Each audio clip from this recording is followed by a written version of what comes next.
Siang pemirsa Sumatera Utara, hari ini kembali hadir menjumpai Anda edisi Senin 21 Agustus 2023. Kali ini bersama saya Putri Rahmadanizin. Sejumlah informasi telah dirangkum tim redaksi kami untuk Anda dan inilah Sumatera Utara hari ini selengkapnya.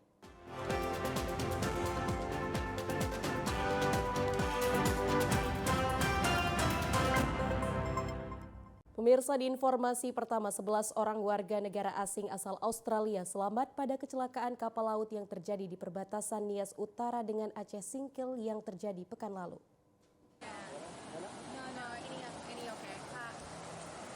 Ke-11 WNA tersebut merupakan wisatawan yang mengalami kecelakaan laut saat berlayar dari Pelabuhan Lahewa, Nias Utara menuju Pulau Pinang, Kabupaten Aceh Singkil. Akibatnya speedboat yang ditumpangi dihantam ombak sebelum tiba di Pinang Resort. Pencarian terhadap 7 rombongan wisatawan yang alami kecelakaan sempat dilakukan melalui operasi SAR. 6 orang selamat, 4 diantaranya merupakan WNA Australia. Keempat orang WNA tersebut kemudian bergabung dengan 7 WNA Australia yang selamat lebih awal karena berlindung di sebuah pulau saat cuaca buruk menghantam kapal. Sementara itu 1 orang warga negara Indonesia yang masih terus dicari keberadaannya. 11 WNA yang melakukan evakuasi mandiri dari Pinang Resort Aceh ke salah satu tepian pantai di Pulau Nias. Selanjutnya diterbangkan menuju negara asalnya melalui Bandar Udara Binaka, Gunung Sitoli.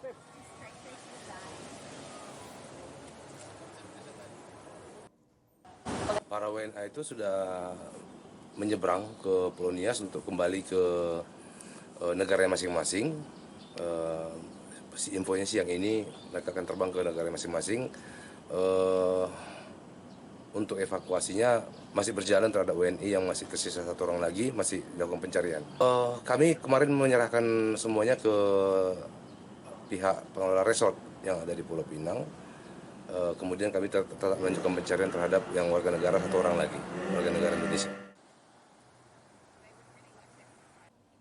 Dinas Penanaman Modal dan Pelayanan Perizinan Satu Pintu Provinsi Sumatera Utara akan menindak tegas kepada pelaku yang melakukan galian tanah ilegal karena merugikan negara dan berdampak pada perusakan lingkungan. Maraknya lokasi galian ilegal yang ada di seputaran Kecamatan Padang Tualang dan Kecamatan Batang Serangan tentunya menyebabkan potensi buruknya lingkungan dan berdampak pada masyarakat. Material ilegal ini terus beroperasi dan mengisi untuk pengerjaan pembangunan jalan tol Stabat menuju Langsa. Menyikapi hal tersebut, Dinas Perizinan Sumatera Utara juga menggelar rapat dengan menghadirkan Dinas Energi dan Sumber Daya Alam, Ditreskrimum Polda Sumut, anggota Komisi A DPRD Sumut, serta PT Hutama Karya Infrastruktur. Pertemuan ini membahas tentang material dari aktivitas tambang ilegal yang dijual untuk membangun proyek jalan tol Stabat menuju Langsa, namun sayangnya pihak perusahaan tidak hadir. Kepala Dinas Penanaman Modal dan Pelayanan Perizinan Satu Pintu Faisal Arif Nasution mengatakan, sesuai dengan surat edaran Gubernur Sumatera Utara yang ditujukan kepada seluruh wali kota dan bupati yang berisikan seluruh pekerjaan konstruksi bangunan yang menggunakan dana APBD harus menggunakan material yang mempunyai izin. Kita juga sudah membuat strategi bahwa Bapak Gubernur telah membuat surat edaran ke seluruh bupati dan wali kota se-Sumatera Utara. Edaran ini yang berisikan seluruh pekerjaan konstruksi bangunan yang menggunakan dana APBD yang bersumber dari APBD provinsi ataupun kabupaten tetap harus menggunakan bahan material yang bersumber dari lokasi yang memiliki izin. Ya, ada tahapan-tahapan di dalam proses izin, karena kita ketahui pelaku usaha ini kan sudah mudah untuk masuk di aplikasi OSS. Tentu untuk izin usaha pertambangan, dia harus melewati tahapan dari mulai WIU-nya dulu, wilayahnya itu sesuai dengan KKPR. Pemerintah akan melakukan penertiban terhadap lokasi galian yang marak dilakukan di Kabupaten Langkat demi menjaga pelestarian lingkungan.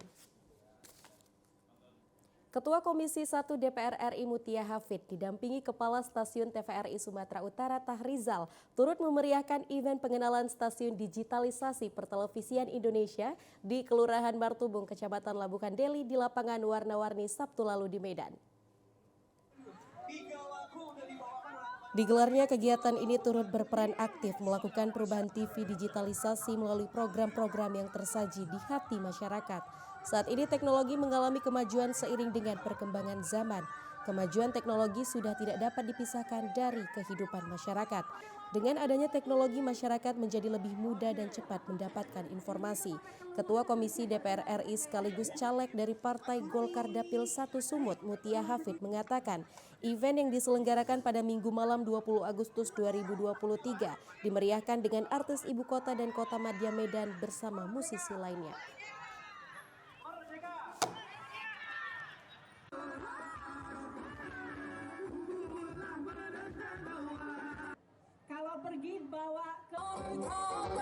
Hadir bersama Bapak Ibu sekalian dari seluruh Indonesia, dari Sabah, akan memberikan hiburan, informasi. Assalamualaikum warahmatullahi wabarakatuh. Acara tersebut hadir dari beberapa instansi dan satuan Koramil 020110mm pada acara puncak Festival TVRI Sumatera Utara. Sementara itu, komunitas pencinta mobil Volkswagen yang tergabung dalam Volkswagen Indonesia dari berbagai daerah di Indonesia berkumpul dalam ajang Jambore Nasional ke-52 di Medan. Perhelatan tahunan yang dilaksanakan setiap tahunnya oleh para pecinta FW ini berlangsung selama 2 hari, yakni Sabtu, Minggu 19 sampai 20 Agustus 2023 kemarin di Arena Pekan Raya Sumatera Utara Medan. Selain sarana berkumpul dan para pemilik dari pecinta Volkswagen, event Jambore Nasional Volkswagen tersebut juga diisi Festival Budaya Sumatera Utara, Volkswagen Display Contest, Community Gathering, Classic and Retro Meetup, Unity Award, dan kegiatan sosial menyambut Hari Kemerdekaan Republik Indonesia ke-78. Ketua Umum VW Indonesia Nanan Soekarno mengatakan kegiatan Jambore Nasional Volkswagen ke-52 juga akan mengundang dan berkolaborasi dengan pemerintah Provinsi Sumatera Utara melalui dinas terkait yaitu Dinas Pariwisata dan Ekonomi Kreatif Sumatera Utara. Pihaknya mengapresiasi kegiatan ini karena mendorong ekonomi dengan melibatkan UMKM. Jambore itu bukan tujuan, tapi sarana kita untuk membangun silaturahmi sambil happy, enjoy. Selain kepentingan pribadi, keluarga, enjoy, tapi juga sebetulnya kita mendukung program pemerintah. Ini mungkin yang perlu dikemas, kemas ulang ya, quote on quote, dan di backup pemerintah. Bahwa bengkel-bengkel mobil klasik itu juga perlu didukung seperti UMKM lain. Karena kenapa? Karena kalau bengkel hidup, maka montir hidup, tukang las hidup, tukang cat hidup, kan teknisi semua hidup. Volkswagen Sumatera Utara Heri Purwoko mengatakan acara VW Merdeka ini mengangkat tema Unity in Diversity yang memiliki arti persatuan dalam keberagaman, sekaligus melestarikan keberadaan mobil klasik di masa modern ini. Rangkaian acara VW Merdeka ini diisi dengan kegiatan konvoi Volkswagen berkeliling kota Medan dengan tujuan mengunjungi Museum Rahmat Syah Galeri dan Perkebunan Indonesia yang merupakan momen untuk wisata sejarah. Harapan terbesar dari acara Jambore Nasional ini adalah masyarakat dapat merasakan manfaat adanya komunitas otomotif khususnya Volkswagen Indonesia yang dapat bersinergi dengan kegiatan sosial budaya serta menumbuh kembangkan kecintaan dalam bidang otomotif dalam pembangunan Indonesia. Dukungan semua pihak baik dari Pemprov Su, UMKM, teman-teman dari klub VW sendiri dan juga teman-teman klub di luar VW yang ada di Medan ini. Jadi untuk hari ini memang kegiatan yang utama adalah silaturahim. Baik itu antara klub VW itu sendiri maupun klub-klub yang di luar VW khususnya di Sumatera Utara. Kemudian kita juga mempromosikan UMKM yang ada di Sumatera Utara dan sekaligus pariwisata yang ada di Sumatera Utara.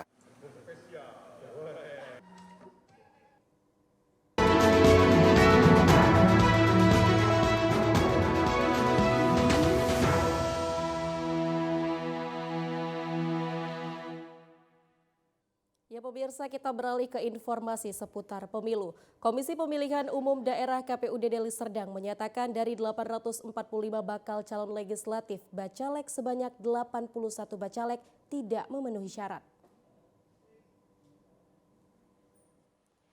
KPUD Deli Serdang telah menutup masa pendaftaran bacalek yang dilakukan oleh seluruh partai politik. Peserta pemilu 2024 dan selanjutnya KPUD Deli Serdang telah mengumumkan daftar calon sementara DCS pada rentang waktu 19 hingga 23 Agustus. Partai politik peserta pemilu tingkat nasional ada 18 partai dan sampai di hari terakhir pendaftaran 18 partai politik peserta pemilu 2024 sudah mendaftarkan bakal calon anggota DPRD Kabupaten Deli Serdang.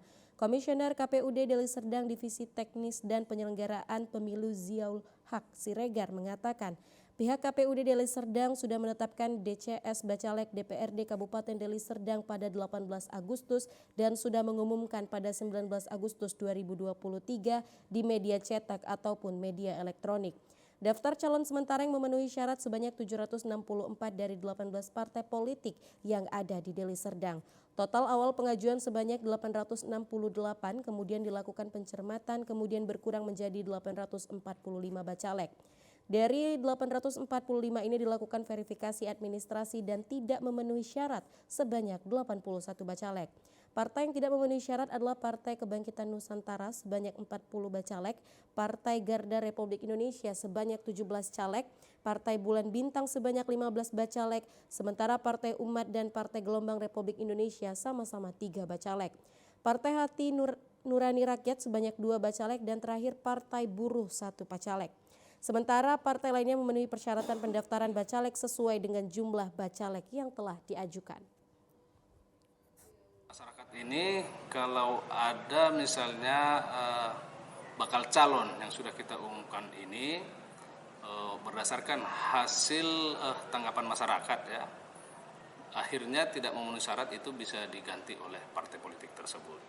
Ketentuan untuk tanggapan masyarakat ini ya, masyarakat boleh langsung ke KPU Kabupaten Deli Serdang, harus membawa identitas, kemudian bukti-bukti ya, misalnya ada dari bakal calon ini yang akan ditanggapi oleh masyarakat tersebut. Tahapan setelah pengumuman adalah tanggapan masyarakat terkait diumumkannya daftar calon sementara bacalek yang dimulai dari 19 sampai 28 Agustus 2023.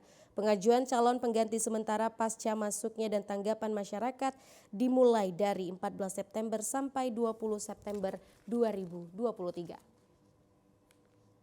Jelang pemilu 2024, Komisi Penyiaran Indonesia KPI bersama Universitas Sumatera Utara USU menggelar sosialisasi gerakan literasi sejuta pemirsa di Stadion Mini USU, Jalan Pangkalan Mancur, Medan. Kegiatan diawali dengan jalan santai sejauh 2 km yang diikuti 10.000 peserta ini bertujuan untuk mengajak mahasiswa dan masyarakat berperan aktif dalam mengawasi siaran televisi digital. Kegiatan ini juga dihadiri Ketua KPI Pusat Ubaidillah, Rektor USU Murianto Amin, Ketua Komisi 1 DPR RI Mutia Hafid, dan seluruh Komisioner Komisi Penyiaran Indonesia Daerah Sumatera Utara. Ketua KPI Pusat Ubaidillah meminta kepada para mahasiswa dan masyarakat untuk ikut berperan aktif mengawasi siaran televisi dan radio menjelang pemilihan umum pada Februari 2024 mendatang. Selain itu, masyarakat dan para mahasiswa agar dapat mengkritisi dan memilah informasi agar bisa menjadi informasi damai dan informatif serta bijaksana. Tidak hanya itu, masyarakat juga diminta untuk melaporkan jika ada siaran televisi, radio, dan platform media baru yang mengandung hoaks, sara, hingga ujaran kebencian. Hal senada juga diucapkan Ketua Komisi 1 DPR RI Mutia Hafid. Menurutnya KPI tidak bisa bekerja sendiri dalam mengawasi penyiaran televisi Indonesia. Mutia menyebut peran mahasiswa sangat besar dalam mengawasi penyiaran televisi. Komisi Penyiaran Indonesia tidak bisa sendiri mengawasi penyiaran kita. Kalau topik kita hari ini adalah penyiaran sehat cerdas, pemilu 2024 yang damai, maka KPI harus dibantu oleh teman-teman mahasiswa, anak-anak muda untuk mengawal agar siaran di Indonesia ini sehat, agar siaran di Indonesia ini cerdas. Karena ilmu sesungguhnya tidak hanya dituntut di kampus, tapi ilmu itu apa yang kita masukkan ke dalam diri kita, termasuk tontonan dan tayangan yang kita masukkan ke kepala kita. Karena itu, siapa yang membuat kita sehat? Tentu selain KPI adalah bagaimana kita menyaring apa yang kita tonton. Untuk Untuk menyukseskan pemilu serentak 2024, Kepolisian Resort Labuhan Batu Selatan secara optimal memberikan pengamanan dan dukungan di dalam proses tahapan pemilu 2024 mendatang. Memasuki tahun politik, Polres Labuhan Batu Selatan berkoordinasi dengan KPU dan Bawaslu di dalam menjalankan proses tahapan verifikasi berkas administrasi. Penetapan bacalon sementara dari partai politik, pemilihan calon legislatif, kepala daerah maupun kepala negara di tahun 2024 mendatang. Kapolres Labuhan Batu Selatan AKBP Catur Sungko mengatakan jajaran Polres dalam mensukseskan pemilu 2024 pihaknya selalu berkoordinasi dengan pihak KPU dan Bawaslu untuk perencanaan persiapan pengamanan pelaksanaan tahapan pemilu mulai masa kampanye hingga saat berhitungan suara nantinya. Berharap seluruh warga masyarakat dan kepolisian ikut serta berpartisipasi aktif menjaga situasi Kamtibmas yang kondusif agar nantinya pemilu tahun 2024 mendatang berjalan sukses sesuai yang diharapkan. Kami dari jajaran Polres Labuhan Batu Selatan dalam mensukseskan pemilu 2024, sekarang ini masih tahap verifikasi mungkin untuk para calon legislatif. Kami selalu berkoordinasi dengan pihak KPU untuk kesuksesan dan juga untuk persiapan nanti pelaksanaan pemilihan umum, tahapan-tahapan baik dari kampanye dan nanti pada saatnya pencoblosan. Kami juga sudah menyiapkan rencana pengamanan dan diharapkan seluruh warga masyarakat dan kami bisa mensukseskan pemilihan umum. Kita juga menghimbau kepada seluruh warga masyarakat untuk berpartisipasi aktif dalam pemilu ini, menjaga situasi Kamtibmas yang kondusif, dan mudah-mudahan pelaksanaannya nanti di 2024 berjalan dengan aman, lancar, dan sukses. Sementara itu, untuk penambahan personil akan diperhitungkan dalam upaya memaksimalkan potensi yang ada di Polres Labuhan Batu Selatan.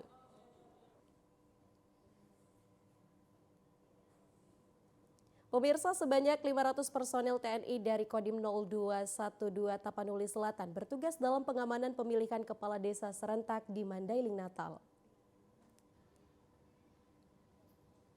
Apel kesiapan dan pembagian tugas anggota TNI yang ikut pengamanan dalam pemilihan kepala desa serentak di Kabupaten Mandailing Natal dilaksanakan di depan kantor Koramil 13 Panyabungan. Sebanyak 256 desa yang melaksanakan pemilihan masing-masing dikawal 2 petugas TNI di setiap desa untuk menjaga keamanan selama proses pelaksanaan Pilkades. Personil TNI yang bertugas di 8 desa dapat mewujudkan Pilkades yang aman dan damai serta dapat mengantisipasi terjadinya konflik. Pelaksanaan Pilkades serentak ini dilaksanakan pada Senin 21 Agustus 2023.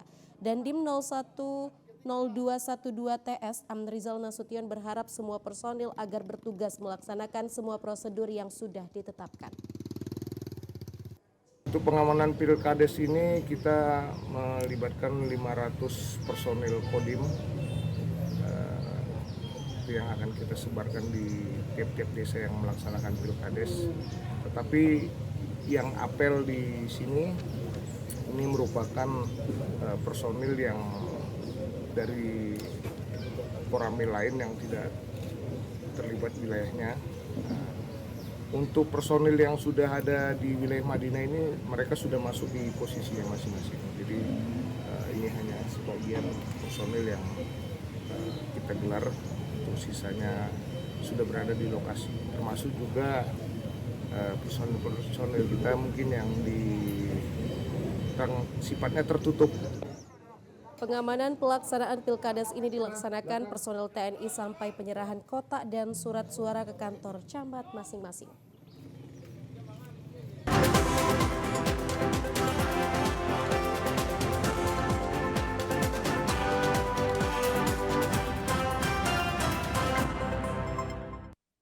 Pemirsa, semarak Hari Kemerdekaan ke-78 Republik Indonesia di Desa Bonandolok Mandailing Natal digelar berbagai perlombaan tradisional sebagai wujud pelestarian daerah dan tetap menjaga kekompakan. Warga Desa Bonandolok, Kecamatan Siabu, Kabupaten Mandailing Natal menggelar karnaval keliling desa. mulai dari jalan lintas Sumatera hingga garis finish di lapangan Desa Bonandolok. Meski tanggal 17 Agustus sudah lewat, semarak Hari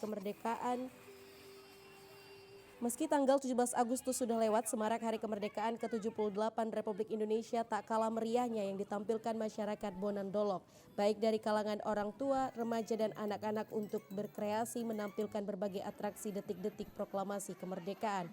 Kreasi para kaum remaja juga menampilkan berbagai pakaian Nusantara dan terkhusus pakaian adat Mandailing. Selain menggelar karnaval kemeriahan Hari Kemerdekaan, pihak desa bersama Karang Taruna Desa Bonandolok menggelar berbagai perlombaan. Antara lain lomba menari untuk kaum ibu, lomba lari goni untuk anak-anak, dan lomba menari menggunakan balon. Untuk merayakan kemerdekaan Republik Indonesia tahun 2023 yang ke-78. Kegiatannya karnaval. Ada perlombaan panjat pinang, ada perlombaan lari goni, ada perlombaan makan kerupuk, banyak lagi perlombaan yang lain-lain untuk tingkat SD. Harapan kita sebagai pemerintah desa, mudah-mudahan di tahun ke depannya bisa terlaksana yang lebih meriah lagi dan lebih antusias lagi untuk merayakan hari ulang tahun kemerdekaan Republik Indonesia. Perlombaan tradisional ini digelar warga sebagai wujud pelestarian daerah dan menjaga kekompakan masyarakat. Antusias masyarakat merayakan Hari Kemerdekaan Republik Indonesia masih terus bergelora hingga hari ini. Berbagai macam permainan dan perlombaan digelar di Kabupaten Deli Serdang. Seperti suasana di Desa Tanjung Baru, Kecamatan Tanjung Morawa, Kabupaten Deli Serdang. Perlombaan memperingati HUT ke-78 kemerdekaan RI terlihat antusias masyarakat mulai dari anak-anak, remaja, dan orang tua mengikuti perlombaan yang digelar panitia perayaan lomba. Berbagai macam perlombaan diadakan di lokasi ini seperti mencantolkan kawat ke dalam gelang, makan kerupuk, tarik tambang, joget bola, dan panjat pinang. Berbagai macam hadiah disediakan panitia bagi para pemenang perlombaan. Ketua Panitia Budi Lukman mengatakan kegiatan ini digelar bertujuan untuk mempererat tali silaturahmi sesama warga dan kekompakan untuk menjaga persatuan dan kesatuan. Ini kegiatan dalam rangka 17 Agustus.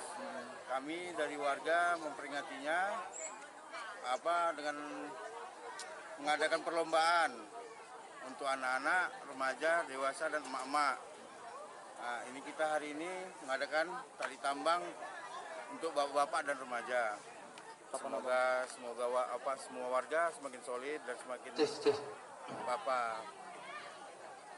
Semangat, tetap semangat. Ayo satu grup lagi. 17 Agustus 1945. Diharapkan HUT ke-78 kemerdekaan RI, masyarakat tetap semangat dan saling menjaga kekeluargaan sehingga makna kemerdekaan RI tetap terjalin erat dan juga solid.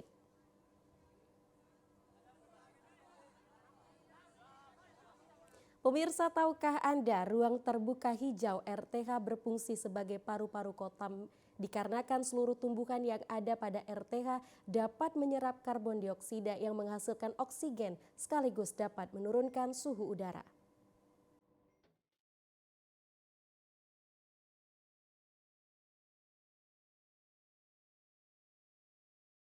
Ruang terbuka hijau di Kota Medan terdapat di beberapa tempat.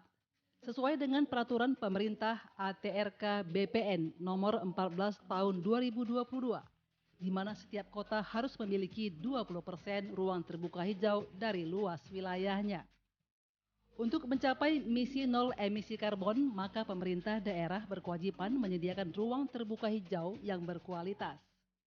Keberadaan ruang terbuka hijau yang ada di Kota Medan dikelola sesuai dengan manfaatnya dan menjadi tempat pilihan masyarakat untuk menikmati udara segar dan sejuk. Keberadaan ruang terbuka hijau juga merupakan tempat resapan air yang tinggi sehingga berdampak baik bagi lingkungan dan masyarakat.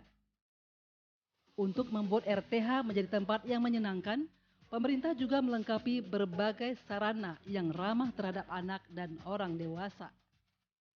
Tidak jarang masyarakat memanfaatkan ruang terbuka hijau untuk mencari udara segar dari pagi hingga sore hari. Untuk memberikan ruang bagi para kaum disabilitas, setiap ruang terbuka hijau saat ini sudah tersedia akses bagi para kaum disabilitas. Guna mengedukasi masyarakat tentang menjaga lingkungan di areal ruang terbuka hijau, ditempatkan sejumlah tong sampah yang terdiri dari 3 bagian, yaitu warna hijau untuk sampah organik, warna kuning untuk jenis sampah daur ulang, serta tong sampah warna merah untuk sampah bahan berbahaya dan beracun. Masyarakat juga dimanjakan dengan penataan taman yang indah dengan aneka bunga yang turut menambah keindahan ruang terbuka hijau yang ada. Selain itu, pada beberapa tempat ruang terbuka hijau juga dilengkapi dengan sarana olahraga dan lintasan warga untuk melakukan jogging, sehingga keberadaan RTH sangat banyak diminati masyarakat.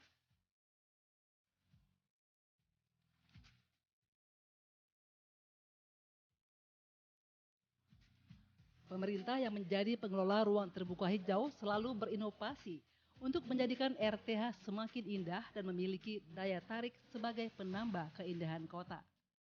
Keberadaan ruang terbuka hijau juga akan menjadi tolak ukur sebagai kota metropolitan, sehingga pengamat lingkungan yang ada sangat mengharapkan suatu saat nanti keberadaan ruang terbuka hijau fungsinya harus ditingkatkan dan dikembangkan yang akan berdampak positif terhadap generasi masa depan, khususnya generasi pada tingkat dasar.